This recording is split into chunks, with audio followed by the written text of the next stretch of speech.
तो देखो वो यही कहता है, जल्दी से लाओ गंगा जल डालो, जल्दी से लाओ तुलसी पत्र डालो मुंह में महाराज। कारण क्या है उसके बारे में आज तुलसी महारानी की महिमा का वर्णन करेंगे और क्या कहा गया ये भी बताएंगे कि तुलसी महारानी के द्वारा हम किस तरीके से भगवान के संरक्षण को प्राप्त कर सकते हैं, कर पाते हैं। किस प्रकार तुलसी महारानी हमें भगवान श्री हरि के चरणारविंद में भेज देती हैं, हमें हमारे परम प्रिय भगवान श्री कृष्ण की शरणागत भेज देती हैं, इसके बारे में चर्चा करेंगे। वृंदाय तुलसी दिव्यै प्रियाय केशवस्य च विष्णु भक्ति प्रदेवी सत्यवत्यै नमो नमः। आहा हा हा, सुंदर श्लोक। हम लोग रोज तुलसी महारानी की जब आरती करते हैं तो तुलसी महारानी के शरणागत इस श्लोक को बोला जाता है। इस श्लोक को बोलने से तुलसी महारानी की हाजिरी लग जाती है, जैसे मान लीजिए वृंदाय तुलसी दिव्याय प्रियाय केशवस्य, हे केशव की प्रिय तुलसी महारानी आप मुझे क्या दीजिए, कृष्ण भक्ति प्रदेवी, आप मुझे विष्णु भक्ति कृष्ण भक्ति प्रदान करिए। मैं आपको बारंबार कोटि कोटि प्रणाम करता हूँ, हे देवी आप मेरे ऊपर कृपा करिए। तो तुलसी महारानी की महिमा बताते हुए भगवान शिव नारद जी से कह रहे हैं, पत्रम पुष्पम फलम मूलम शाखात्वक स्कंद संगीतम तुलसी संभवम सर्वम पावनम मुक्तिकादिकम। अर्थात पत्रम पुष्पम फलम मूलम, तुलसी महारानी का पत्ता, पुष्प, फल, मूल, शाखा, छाल, तना, आहा, तुलसी महारानी का पत्रम पुष्पम फलम मूलम शाखा त्वक स्कंद संगीतम तुलसीम संभवम सर्वम पावनम मुक्ति कादिकम। तुलसी महारानी के फूल, पत्ता, फल, मूल, शाखा, छाल, सबके सब, मिट्टी आदि सब पावन है, सब कुछ पावन है, पवित्र है, पावन है। तुलसी महारानी की महिमा सुनाने से पहले एक सुंदर सी बात हमें याद आती है। तो उस कथा से, उस बात से हम इस तुलसी महारानी की महिमा का ज्यादा से ज्यादा आनंद ले पाएंगे। बड़े प्रेम से सुनिएगा। और ये सत्य कथा है और ली कहां से गई है, तुलसी रहस्य साहित्य से ली गई है, जिसमें तुलसी महारानी के रहस्य हैं सारे, वहां से ये कथा ली गई है। तुलसी महारानी वैष्णवों का श्रृंगार है। तुलसी महारानी वैष्णवों के ललाट पर जो भगवान का चरणारविंद है, चरण चिन्ह, उसके नीचे उपस्थित हैं। आहा हा, ये तुलसी महारानी उपस्थित है, जिनके ऊपर भगवान अपना चरणारविंद को रखते हैं, जो वैष्णवों के ललाट पर सुशोभित रहता है। और वो तभी सुशोभित रहता है कि तुलसी महारानी नीचे विराजमान है, चरणों में, भगवान के चरणों में हमेशा विराजमान है। माला, थैली, हर वक्त माला में तुलसी महारानी, वाह वाह वाह वाह। वैष्णव का श्रृंगार है तुलसी महारानी, और वैष्णव इस जगत के श्रृंगार हैं, इस अखंड ब्रह्मांड के श्रृंगार हैं वैष्णव। वैष्णव मुकुट शिरोमणि है, इस जगत के श्रृंगार हैं। तो तुलसी महारानी की महिमा शुरू करने से पहले मैं इस कथा में प्रस्थान कर रहा हूं। राजस्थान की बात है, जयपुर की। जयपुर का एक जगह है, जयपुर में, जयपुर के आसपास में जगह है, उसका नाम है लदाना। पहले ये छोटी सी एक रियासत हुआ करती थी। वहां के जो राजा थे बड़े सुशील और बड़े सभ्य, बड़े अच्छे राजा थे। अपने काम से निवृत्त होकर के संध्या काल वो बैठे हुए थे कि अचानक एक मुस्लिम सेवक उनका वो किसी काम के लिए राजा के पास आया। आहा, जैसे ही वो वहां आया तो राजा की दृष्टि पड़ी। राजा ने देखा, अरे रहीम कैसे? और जब राजा ने देखा उसे तो वो देखते ही रह गए कि उसके गले में तुलसी की कंठी विराजमान है।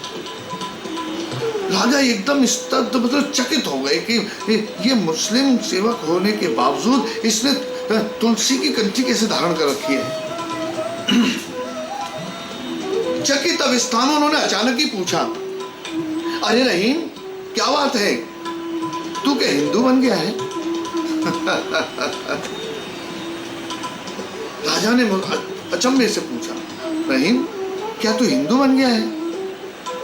तो सेवक कहने लगा, नहीं नहीं नहीं, मैं हिंदू नहीं बना हूं राजन, मैं हिंदू नहीं बना हूं। अरे तो बताइए, तुलसी की माला तूने क्यों धारण कर रखी है? मुस्लिम लोग तो तुलसी धारण करते नहीं है, तूने क्यों धारण कर रखी है? तब तो वो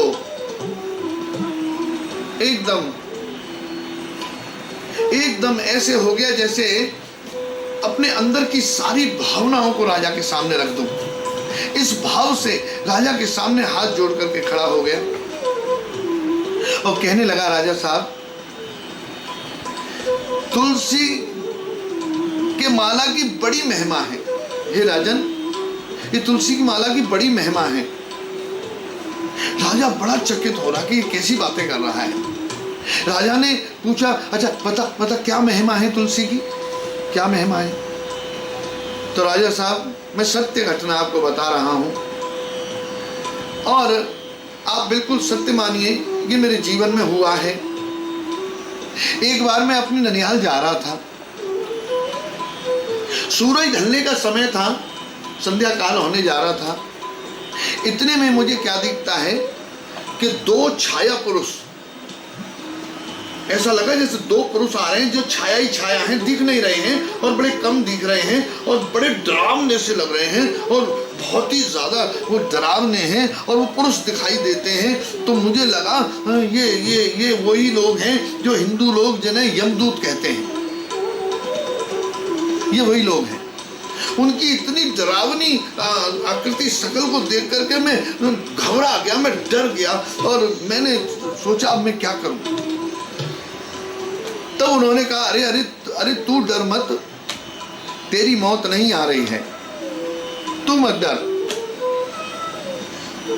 अभी यहाँ पर एक युवक आएगा, हम इसलिए आए हैं यहाँ कि अभी यहाँ एक व्यक्ति आएगा अपनी बैलगाड़ी लेकर के, और वो भागता भागता आएगा बैलगाड़ी लेकर, और ये जो गड्ढा है यहाँ सामने, इस गड्ढे में उसकी गाड़ी फंस जाएगी, गिर जाएगी, वहां पहिया फंस जाएगा उसका, और वो फिर बैलों के कंधे पर रखा हुआ जुआ जो होता है उसका, बैलों के ऊपर वो जुआ उसका टूट जाएगा, और जुआ टूटते ही उसके बैल जो हैं वो भागेंगे और वो उन्हें कंट्रोल करने के लिए,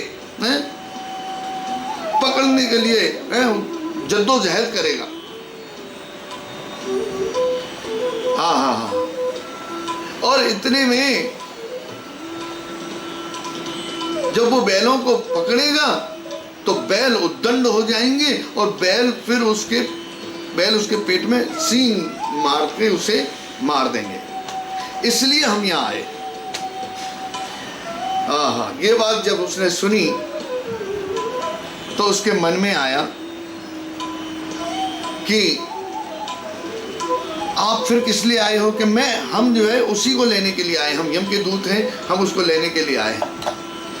तो हे राजा साहब, मैं खुदा कसम कह रहा हूं कि मैंने उन यमदूतों से हाथ जोड़ करके प्रार्थना करी कि कृपा करके ये घटना देखने को मुझे इजाजत दे दीजिए, आप मुझे कृपा करके ये घटना मुझे देखने दीजिए, मुझे देखने को मिल जाए। उन्होंने इजाजत दे दी और मैं दूर एक पेड़ के पीछे जाकर के खड़ा हो गया, जाकर खड़ा हो गया। हाँ, थोड़ी देर में उस कच्चे रास्ते से बैलगाड़ी दौड़ती हुई आई और जैसा उन्होंने कहा था ठीक वैसे ही बैलगाड़ी को झटका लगा और बैल जो है उत्तेजित हो गए, बिगड़ गए। जैसे खड्डे में पहिया गया और बैल जो है घबरा के दौड़े तो वो जो जुआ जो था वो टूट गया। हाँ, जुआ टूट गया। वो जो बैल पे जो व्यक्ति बैठा हुआ था उसने तुरंत नियंत्रण करने के लिए, उन बैलों को पकड़ने के लिए कोशिश करी, वो पर असफल रहा। बैल धक्का मारते हुए उसे दूर ले गए, बुरी तरह से उसके पेट में और सींग उसके पेट में घुसेड़ दिया और वो मर गया। राजा बोला फिर क्या हुआ? तो नौकर कहने लगा, हुजूर, लड़के की मौत के बाद मैं पेड़ की ओट से बाहर आया और दूतों से पूछा, अब इसकी रूह जीवा आत्मा है कहाँ है, वो कैसी है, जरा मुझे दिखाओ। अब ये मर गया है तो इसकी जीव आत्मा कहाँ है? वे बोले, वह जीव हमारे हाथ नहीं आया। उसने कहा, आप कैसी बातें कर रहे हैं, आप तो उसी के लिए आए थे। अब ये मर भी गया तो वो जीवात्मा कहाँ चली गई? आपने पकड़ा क्यों नहीं उसे? कहने लगे, वो हमारी पकड़ से बाहर हो गई, वो हमारे हाथ नहीं आई। क्यों नहीं आई? मृत्यु तो जिस निमित्त से हुई थी वो हुई, वहीं पर हुई, सब कुछ हुआ, परंतु हुआ क्या कि जिस जगह वो मरा वहां पर एक तुलसी का पौधा लगा हुआ था। अचानक, जैसे तुलसी महारानी की तो कलयुग में कृपा है, बिना रोपे भी कहीं न कहीं उग आती हैं, बिना रोपे बिना उगाए भी उग आती हैं। जहां तहां आपने देखा होगा, जहां तहां चिड़िया भी कोई लेके चली जाती है, बीज जहां गिरा देती है वहीं तुलसी महारानी प्रकट हो जाती है। कलयुग में तुलसी महारानी की ये कृपा है, जहां तहां प्रकट हो जाती है। तो उस जंगल में भी जहां पर वो मरा व्यक्ति, वहां पे भी तुलसी महारानी का वह वृक्ष था और उस तुलसी महारानी के ऊपर उसकी जाकर के मृत्यु हुई। और जैसे ही तुलसी महारानी के ऊपर उसकी मृत्यु हुई तो भगवान श्री हरि के धाम से चतुर्भुज रूप उनके गण आए, विष्णुदूत, और वो उसे लेकर के धाम चले गए। हुजूर, नौकर कहने लगा, हुजूर, तब से मुझे ऐसा हुआ है कि मरने के बाद मैं पता नहीं जन्नत या स्वर्ग में जाऊंगा या जहन्नम में जाऊंगा, मुझे पता नहीं, परंतु मुझे इतना जरूर पता है कि तुलसी माला, अगर तुलसी मेरे साथ अगर होगी, मैंने देख लिया कि तुलसी अगर मेरे साथ हुई तो कम से कम मुझे इतना तो पक्का है कि मैं आपके भगवान के धाम तो चला ही जाऊंगा। बोलो जय जय श्री राधे। कम से कम भगवान नारायण के धाम में तो मैं जाने का मुझे मौका मिल जाएगा। चाहे मुझे नहीं पता कि मेरे मरने के बाद मैं जन्नत में जाऊंगा या जहन्नम में जाऊंगा, परंतु इतना मुझे पक्का हो गया है कि तुलसी अगर मेरे साथ है, मैं हर वक्त अपने साथ रखूंगा, तो पता नहीं कब मेरी मृत्यु होगी, तो मैं कम से कम आपके भगवान नारायण के धाम तो अवश्य पहुंच जाऊंगा। तुलसी माला पहनने का इसीलिए मैंने तुलसी माला धारण की हुई है। हे राजन, आप मुझे क्षमा कीजिएगा, इसलिए मैंने ये तुलसी धारण की हुई है। कैसी दिव्य महिमा है तुलसी महारानी। इसलिए भैया तुलसी माला हमेशा कंठ में होनी चाहिए। इसको कहते हैं कंठी, कंठ से लिपटी हुई होनी चाहिए। प्रभुपाद जी कहते हैं ये वैष्णव का क्या है, श्रृंगार है। और तुलसी महारानी के लिए तो प्रभुपाद जी ने इतना सुंदर उदाहरण दिया है। कहते हैं कि जैसे लावारिस कुत्ते और पालतू कुत्ते।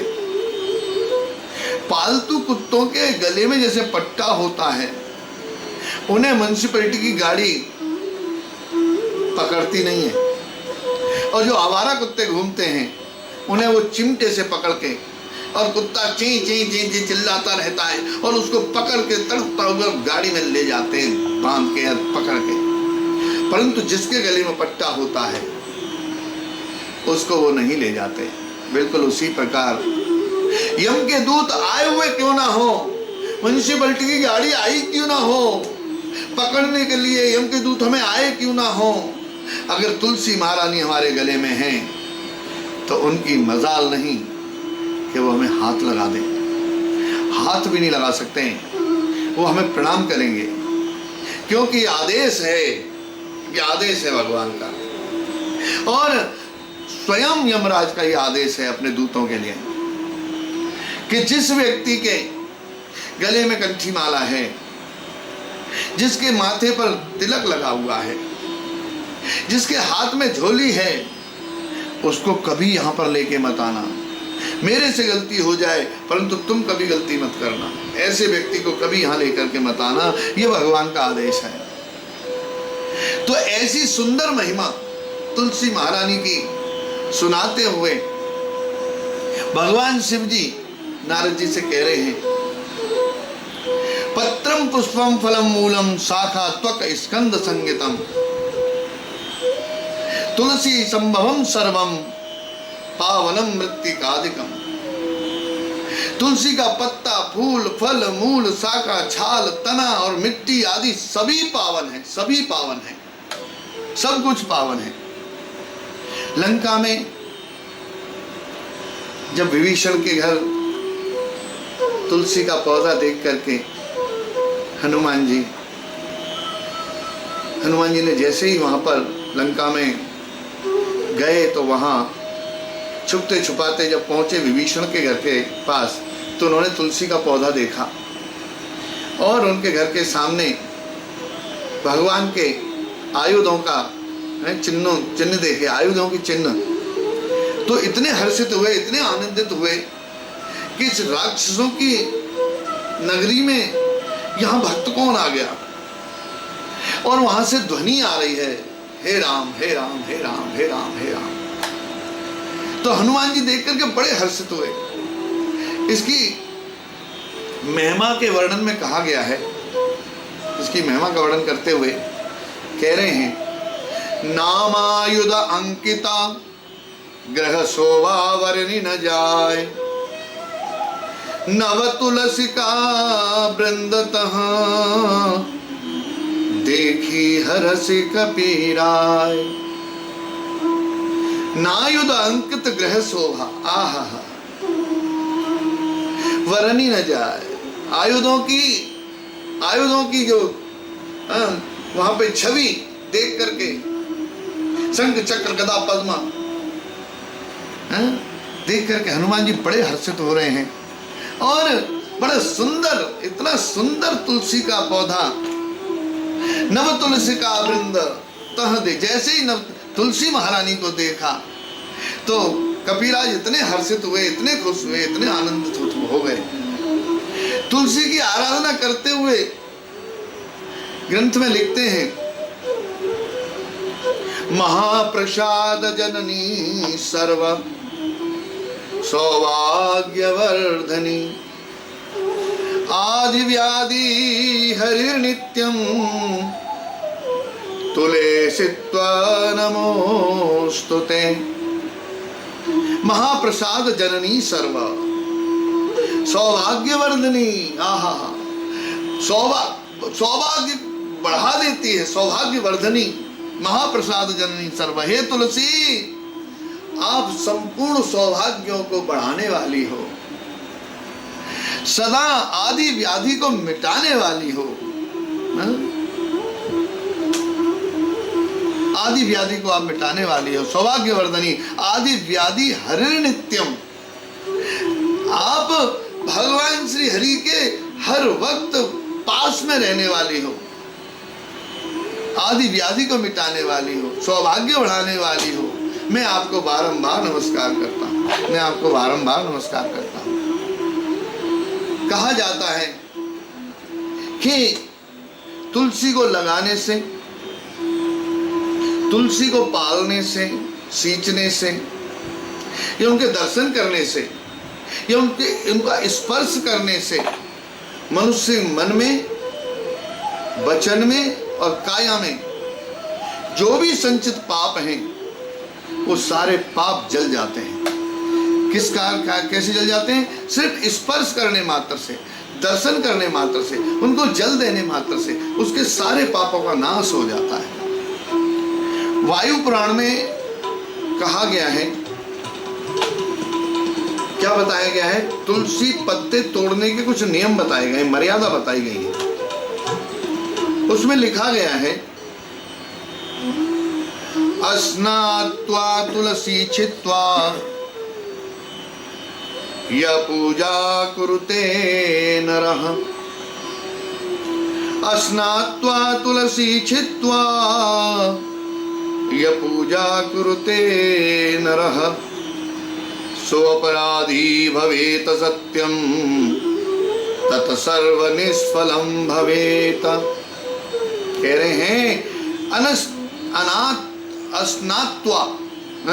अस्नात्वा तुलसी छित्त्वा, कह रहे हैं जो व्यक्ति बिना स्नान किए तुलसी को तोड़कर जो व्यक्ति पूजा करता है, बिना स्नान किए तुलसी तोड़ता है और पूजा करता है, वो बहुत बड़ा अपराधी है। अस्नात्वा तुलसी छित्त्वा यह पूजा कुरुते नरः, जो नर बिना स्नान किए तुलसी पत्र तोड़ करके पूजा करता है वो बहुत बड़ा, सो अपराधी भवेत सत्यम, वो बहुत बड़ा अपराधी है। इसकी की हुई पूजा तुलेसित्व नमो, क्या कह रहे हैं?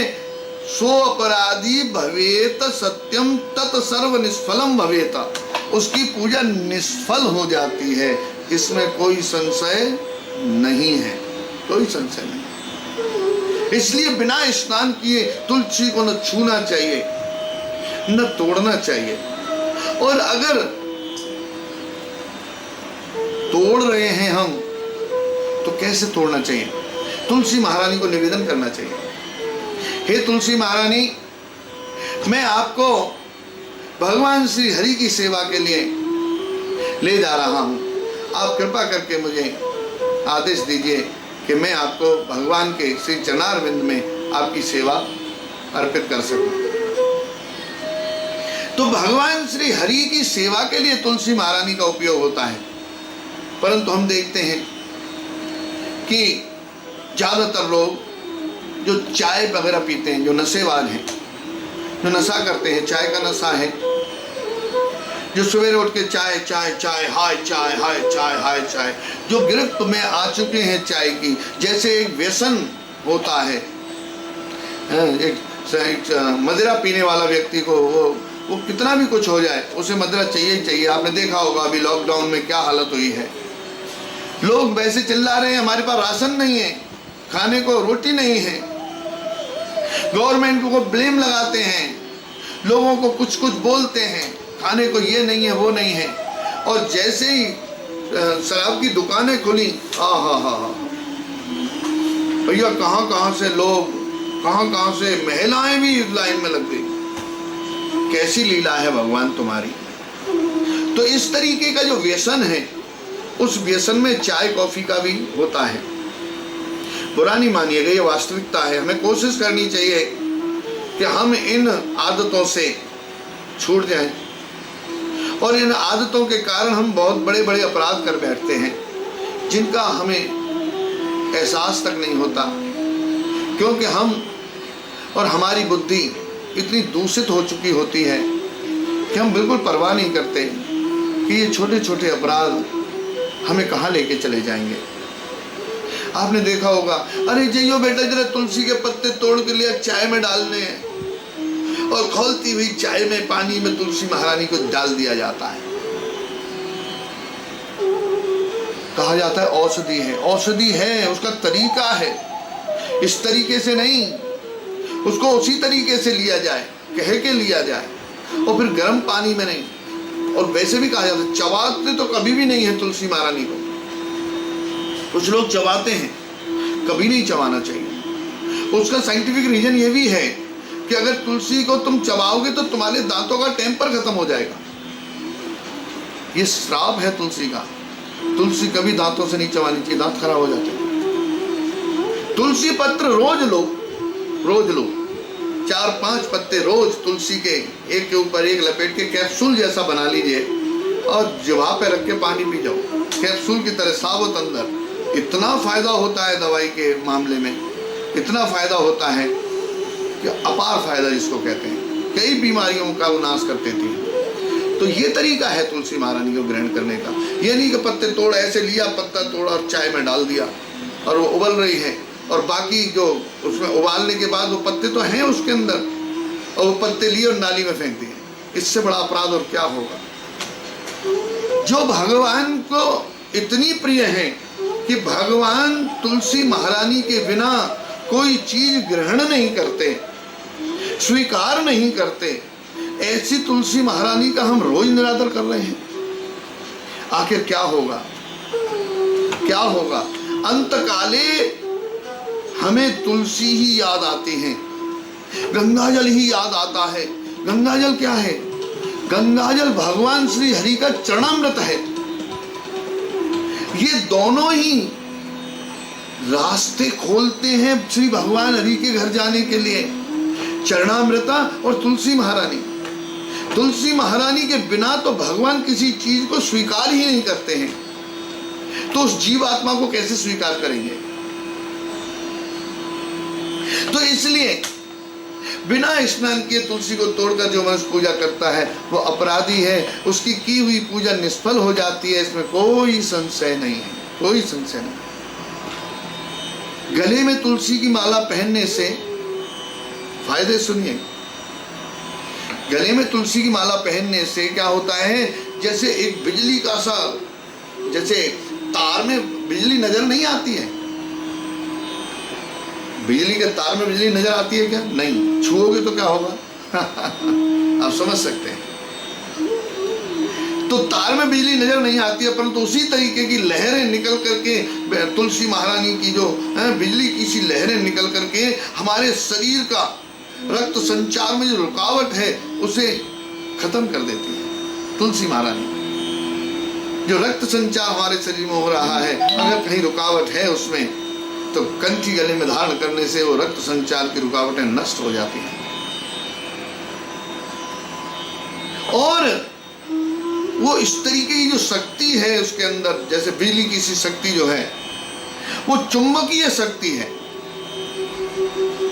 और उससे वो चारों तरफ एक आभा जैसी बन जाती है। चुंबकीय, एक चुंबकीय क्या कहते हैं उसको, मंडल तैयार हो जाता है।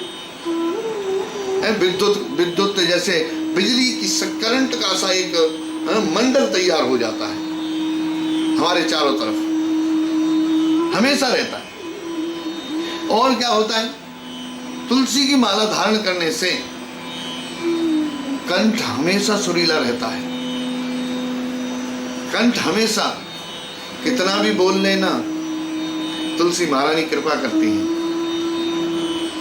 कुछ लोग कहते हैं ना, अरे हम तो थोड़ा सा गावे, गलो ही पर जाए हमारो, तो हमारे गलो ही पर जाए, अरे ये तू ही गा, हमारे बस की नहीं है, हमारा तो गलो ही टूट जाए, हमारा गलो ही पक जाए, हमारा गलो पड़ जाए, कई बातें निकल के आती हैं। तो तुलसी की माला अगर तुम धारण करोगे तो गले के रोग नहीं होंगे, ऐसा कहा गया। और चेहरे की आभा बढ़ जाती है। तुलसी कंठी धारण करने से चेहरे की आभा बढ़ जाती है, चेहरा गुलाबी सा नजर आता है। आहा, चेहरा गुलाबी सा नजर। हृदय पर जो कंठी माला के साथ में कोई बड़ी माला पहन लेते हैं, जैसे ही तुलसी की बड़ी माला जो पहन लेते हैं, जो हृदय पे झूलती है, हृदय पे जैसे झूलती रहती है, उसके फेफड़े और हृदय, उसके फेफड़ों के रोग और हृदय का रोग, इन दोनों रोगों से तुलसी महारानी बचाती है। क्या बात है।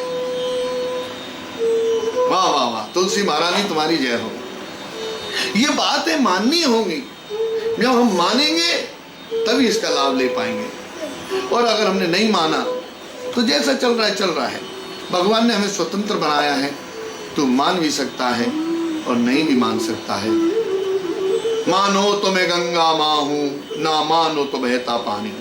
मानो तो मैं चरणोदक हूँ जो तुम्हें मुक्ति दिला सकता हूँ, और नहीं माना तो एक बहता हुआ पानी हूँ। मानो तो मैं तुलसी माँ हूँ, नहीं तो एक पौधा, नहीं तो एक पौधा, एक जड़ी बूटी, एक दवाई। कुछ लोग तो मैंने देखा है कई जगह उखाड़ के फेंक देते हैं, रोड पर पड़ी मिलती हैं हमें और हम उठा के लाते हैं बड़ी इज्जत से, तो पता नहीं किसने फेंक दिया, और रोड पर पड़ी हुई है, कूड़े में पड़ी हुई है। आपको भी जहां दिखे तुलसी महारानी पड़ी हुई इस तरीके से, उन्हें आदर के साथ वहां से उठाना चाहिए।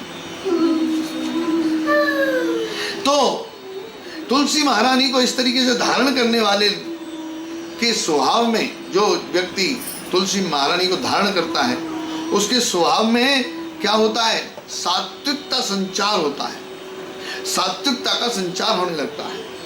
वो व्यक्ति सतोगुण प्रधान तो हो ही जाता है, सतोगुण को अपनाता ही है और फिर सतोगुण प्रधान हो जाता है।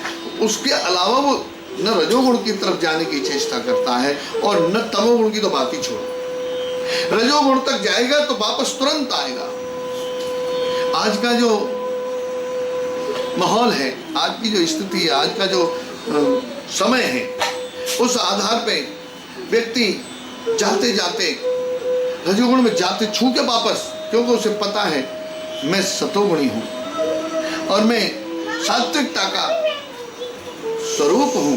मुझे देख करके लोग भगवान को याद करते हैं। एक भक्त ये सोचता है, वो अपने माथे पे तिलक लगाए हुए है, गले में कंठी धारण किए हुए है, तो उसके मन में ये विचार रहता है। और देखा भी यही गया है कि कोई भक्त अगर सामने से आ रहा होता है तो आप कितनी भी टेंशन में जा रहे हो, अगर आपको भक्त के दर्शन हुए हैं तो एक पल के लिए ही क्यों ना आपको भगवत स्मरण जरूर हो आएगा। ये जो श्रृंगार भक्त का है ये इसीलिए होता है, सबका उद्धार करने के लिए। भक्त जब निकलते हैं तो सबका उद्धार करने के लिए निकलते हैं। जाने अनजाने देखने मात्र से ही लोगों का कल्याण होने लगता है। तुलसी की माला धारण करने के व्यक्तित्व को, तुलसी माला धारण करने से व्यक्ति का आकर्षण बढ़ता है, आकर्षण बढ़ जाता है। और क्या होता है जी,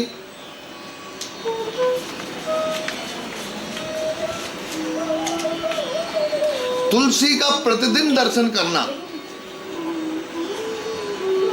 तुलसी महारानी का रोज दर्शन करो, उससे हमारे पापों का नाश होने लगता है और पूजा करने से मोक्ष की प्राप्ति होती है। देवताओं की पूजा और श्राद्ध वगैरह में भगवान को भोग लगा के, श्राद्धों में भी हम क्या करते हैं, जब हम पितरों को खाना देते हैं तो तुलसी महारानी डाल करके उस थाली को पहले भगवान को भोग लगाया जाता है, फिर उस थाली को हम पितरों के लिए देते हैं, जिससे उनकी मुक्ति होती है। तुलसी पत्र से पूजा करने से व्रत, यज्ञ, जप, होम, हवन करने का पुण्य प्राप्त होता है। सिर्फ तुलसी महारानी की पूजा करने मात्र से इतनी सारी चीजों का फल हमें प्राप्त होता है। व्रत करने का फल, यज्ञ करने का फल, जप करने का फल, हवन करने का फल, हमें पुण्य उसका प्राप्त हो जाता है। ऐसा कहा जाता है कि जिनके, जो व्यक्ति मर गया है, जो व्यक्ति मर जाता है, अगर उसको जो लकड़ी हम प्रदान करते हैं जलाने के लिए, उसमें अगर तुलसी महारानी है, ध्यान से सुनिए, उस व्यक्ति के लिए आप इतनी सेवा अगर कर दें, उसका शरीर जब अग्नि के समर्पण किया जाता है, उस समय अगर वहाँ तुलसी महारानी को साथ में आप क्रिया के साथ में अग्नि में दें, तो उसको मोक्ष की प्राप्ति होती है उस व्यक्ति को। यह अखंड सत्य है। उसका फिर पुनर्जन्म नहीं होता, मोक्ष की प्राप्ति, मुक्ति प्राप्त हो जाती है,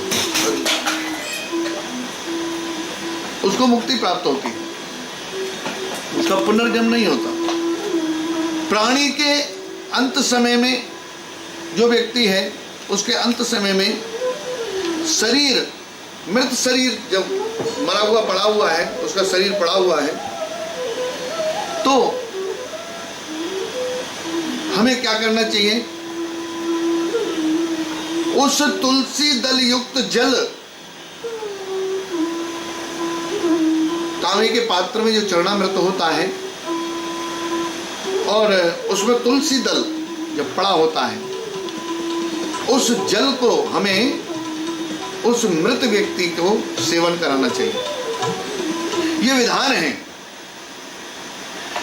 उससे उस शरीर की शुद्धता हो जाती है, उस शरीर को शुद्ध किया जा सकता है, वो शुद्ध माना जाता है और ऐसे व्यक्ति मोक्ष को प्राप्त होता है।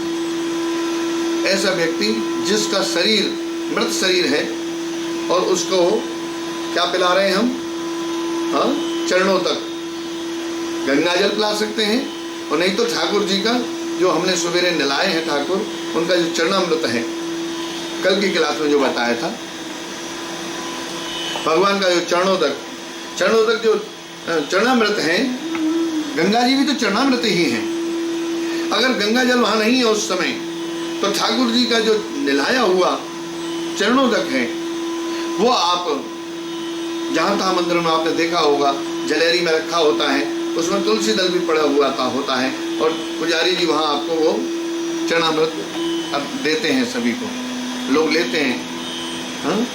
अकाल मृत्यु हरणम सर्व व्याधि विनाशनम श्री कृष्ण चरणामृत पीत्वा श्री समधार्यम पुनर्जन्म न विद्यते, फिर दोबारा जन्म नहीं होता, क्योंकि चरणामृत अकाल मृत्यु को हरने वाला है।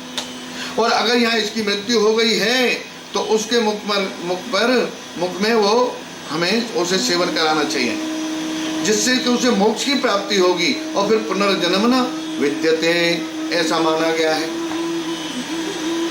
तो इसीलिए इस शरीर को भगवान स्वीकार तभी करते हैं। इस शरीर में जो आत्मा इतने दिनों से रह रही है, वो जब आत्मा निकल जाती है तो इस शरीर का क्या होगा? वो पंच तत्व में विलीन हो जाता है। परंतु उसको विलीन करने से पहले भगवान उसे पंच तत्व में भी एक्सेप्ट तब करते हैं जब वो पवित्र हो जाता है। तो पवित्र करने के लिए या गंगा जल या भगवान का चरणोदक, तुलसी महारानी उनके मुखारविंद पर डाली जाती है, जिससे कि वो शरीर पवित्र हो जाता है। भगवान उसे स्वीकार करते हैं, क्योंकि भगवान कहते हैं मैं किसी भी चीज़ को तभी स्वीकार करता हूँ जब वहाँ तुलसी पत्र होता है। तुलसी की अनंत अपार महिमा है, अपार महिमा है। तो इस छोटी सी बात को लेकर के हम आए थे और हमें आशा है कि आप तुलसी महारानी की ये छोटी सी जो महिमा हमने बताई है, इसको अपने जीवन में उतारोगे और उसका लाभ लोगे। हरे कृष्णा हरे कृष्णा कृष्ण कृष्ण